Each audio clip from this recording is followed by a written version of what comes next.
Hey guys, welcome to my first sit down video.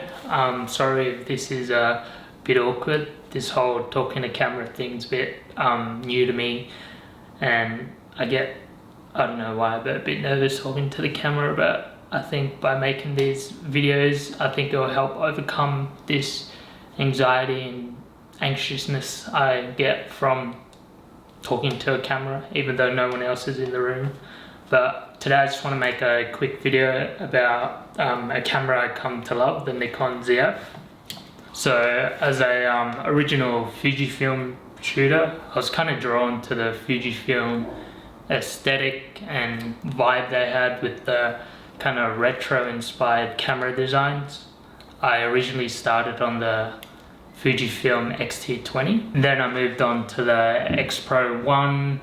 I owned a couple of XE2s, XE3s, went back to the X Pro line with the X Pro 3, and I also owned the XH2 alongside my X Pro 3.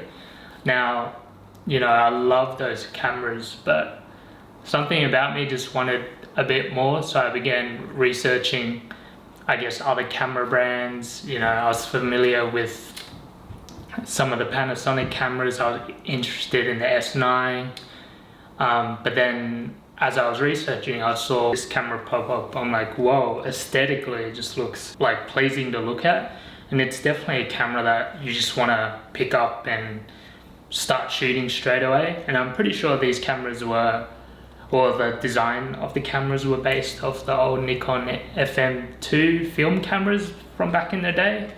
You can see manual dials up top. You know, I have the Voigtlander 40mm f1.2 on them.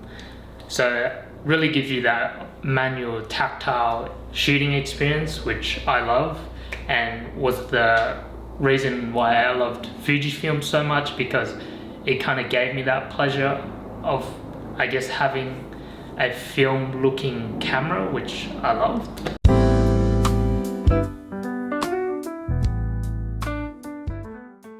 So the Nikon ZF has a very nice 24 megapixel full frame sensor, which is pretty much the same one they used in the Nikon Z6 II, and that camera is a few years old now. It's still a very capable camera to this day. And what Nikon has done with the new ZF is they've paired it with the processor found in the Z9 flagship cameras, and what that does, it brings subject recognition in 3D tracking, and it's super accurate. I don't shoot any sort of sporting events or any wildlife, but I'm able to just kind of bring the camera to my eye and just snap focus straight away and take my shot. So it's lovely to have the camera for those kind of everyday moments, which is why I kind of love the Fujifilm cameras so much.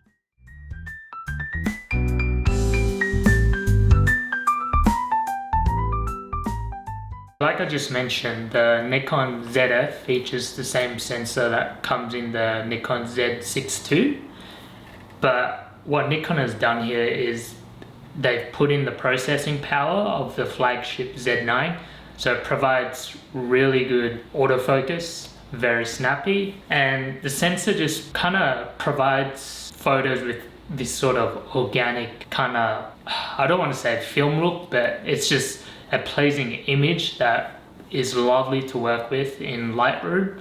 And yeah, I really think Nikon has done a really good job with the internals of this camera. But another thing I want to talk about is kind of the look and feel and the shooting experience of this camera. The Nikon ZF got in my hands. One thing I've noticed is how it's no grip.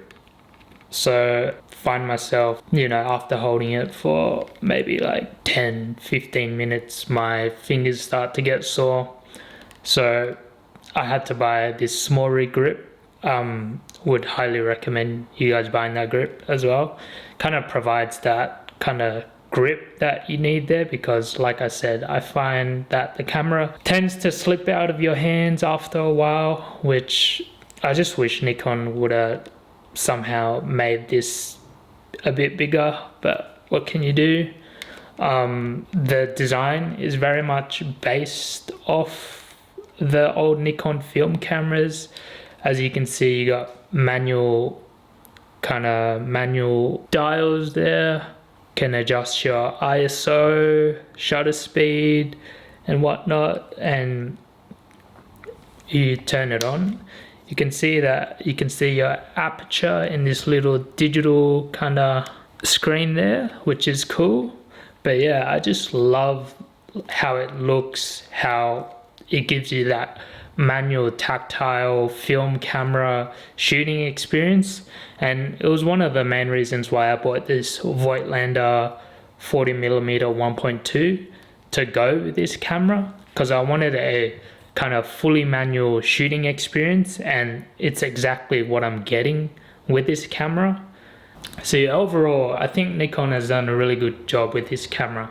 From a design point of view, it looks awesome, very reminiscent of the Nikon film camera days. The features that's included in this camera is awesome. The Z9 image processor that they've put in provides very snappy autofocus. The sensor from the Z6 II in this camera is awesome. Like I mentioned, the look and feel is awesome, especially used with this Voigtlander lens.